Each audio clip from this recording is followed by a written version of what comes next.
Bon, écoutez, Monsieur le Président, j'ai du mal à trouver mes mots en fait pour vous remercier de votre visite.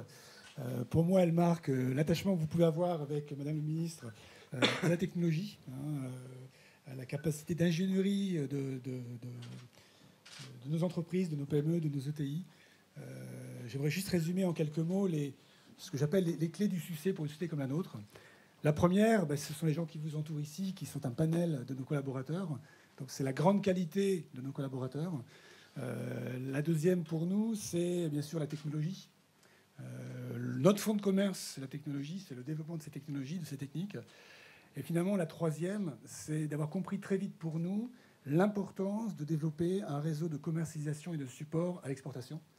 Et donc très rapidement, nous avons ouvert des filiales à l'étranger, dans différents pays, depuis lesquels nous vendons et nous faisons la promotion de nos produits, et aussi nous supportons nos produits au plus près de nos clients. Donc voilà, les clés, en tout cas, de notre réussite à nous, en espérant qu'elles se poursuivent. Donc je tenais à vous remercier vraiment particulièrement de votre visite aujourd'hui.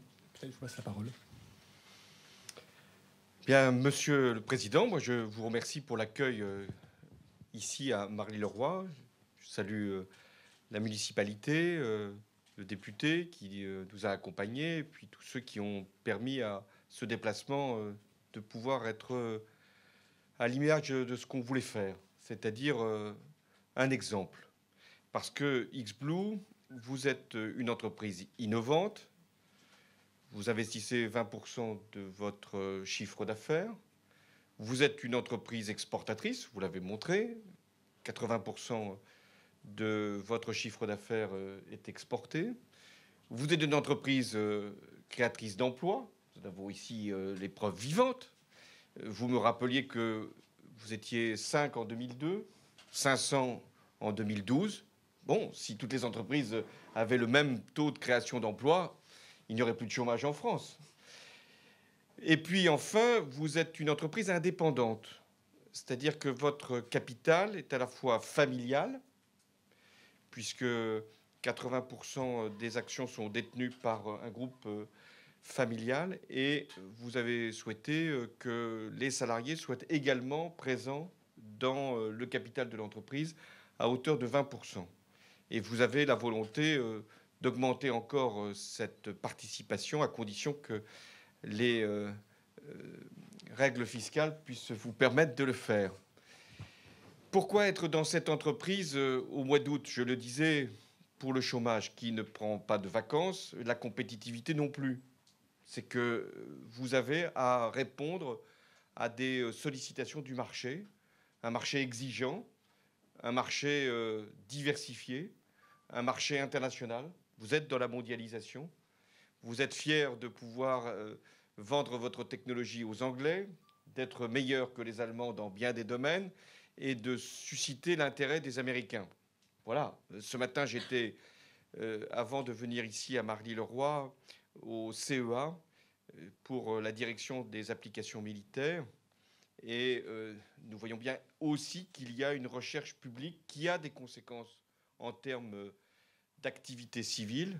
Et par exemple, pour ce supercalculateur qui est dans ce centre, qui permet à l'entreprise Bull de le vendre dans de nombreux pays. Donc, nous avons la capacité en France d'être à la hauteur sur le plan technologique.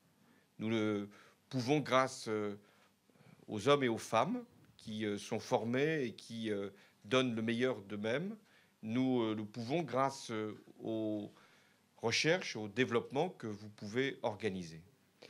Nous sommes dans une période où l'activité économique donne des signes favorables, même s'ils sont fragiles, même s'ils peuvent être à tout moment réversibles. Nous connaissons ce qu'a été la crise et quel a été son degré de désordre. Mais nous avons ces indices, nous avons ces signaux. Et si nous voulons qu'il y ait de la croissance au-delà de ce que la conjoncture peut fournir, c'est-à-dire une reprise de la production, une reprise de la consommation, il nous faut de l'innovation. La ministre le dirait mieux que moi, c'est l'innovation qui fait la compétitivité. Et c'est la compétitivité qui fait la croissance. D'où les choix que nous avons faits. Je ne reviens pas sur le crédit impôt compétitivité emploi. Mais je veux insister sur ce qu'avaient été les annonces lors des assises de l'entrepreneuriat. Parce qu'elles étaient adaptées à la situation de votre entreprise, qui est une entreprise de taille intermédiaire, qui est née d'une PME et qui aujourd'hui a une taille qui lui permet d'être sur le marché mondial. C'est vers ces entreprises-là que nous devons faire l'effort. Comment? D'abord, le crédit impôt recherche. Vous avez insisté là-dessus. Et partout où je vais, là où il y a de l'innovation, là où il y a de la technologie, c'est la seule exigence. Préserver le crédit impôt recherche. Ça sera le cas sur l'ensemble du quinquennat.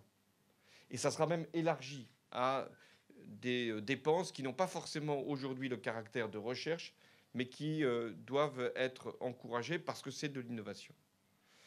Vous m'avez également sollicité pour qu'il n'y ait pas de contrôle qui soit trop tatillon sur l'utilisation du crédit impôt recherche, avec des risques après de remboursement ou de contrôle fiscal. Donc nous faisons en sorte que le crédit impôt recherche soit à la fois sanctuarisé, élargi et simplifié.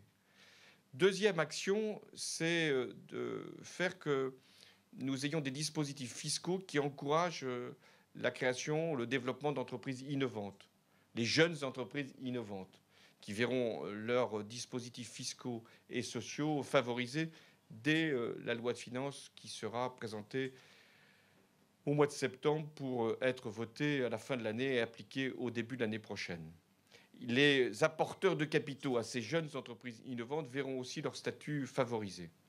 Et puis enfin, nous avons souhaité qu'il y ait une réforme des mécanismes des plus-values de cession d'entreprises ou d'actions, ce qu'on appelle les plus-values de cession mobilière, de manière à ce que, pour les actionnaires salariés ou pour les groupes familiaux qui, à un moment, veulent céder, il y ait une incitation forte à le faire pour que ce soit dans le temps et pour que ce soit aussi au service de l'emploi.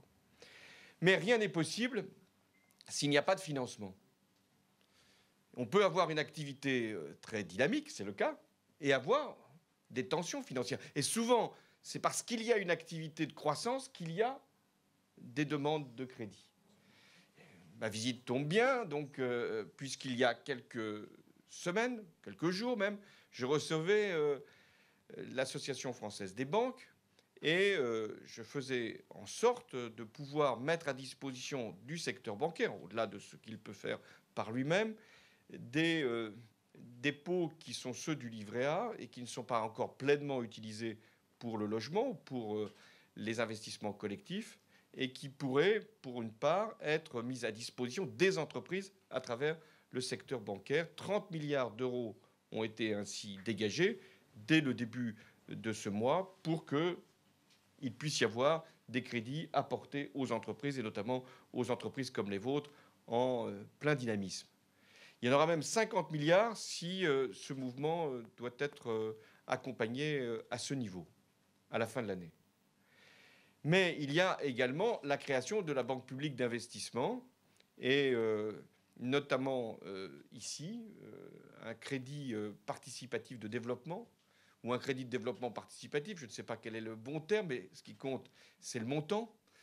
Et ce montant peut aller jusqu'à 5 millions d'euros, 3 millions d'euros la première année. Et je pense que c'est bien là le rôle de la Banque publique d'investissement, qui n'est pas de se substituer au secteur bancaire, mais de l'accompagner et de donner de la sécurité aux entreprises comme les vôtres, aux entreprises de taille intermédiaire. Et ce sera le cas pour vous permettre de vous développer davantage.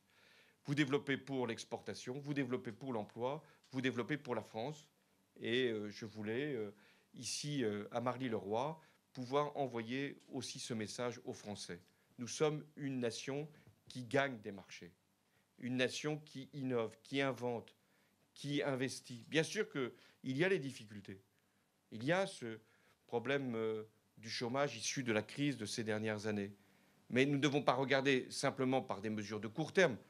Le gouvernement les a mises en place et je les ai présentées tout au long de ces derniers déplacements, que ce soit les contrats de génération, que ce soit les emplois d'avenir, que ce soit les emplois francs, que ce soit le rapprochement des offres d'emploi et des demandes d'emploi. C'est ce que nous avons à faire tout de suite pour être capable de réduire le chômage, d'inverser la courbe du chômage. Mais il y a ce que nous devons préparer dans le temps. La France de demain, la France qui sera celle dans 10 ans, celle que nous avons à construire ensemble, elle repose sur l'innovation, la compétitivité, l'investissement, la technologie.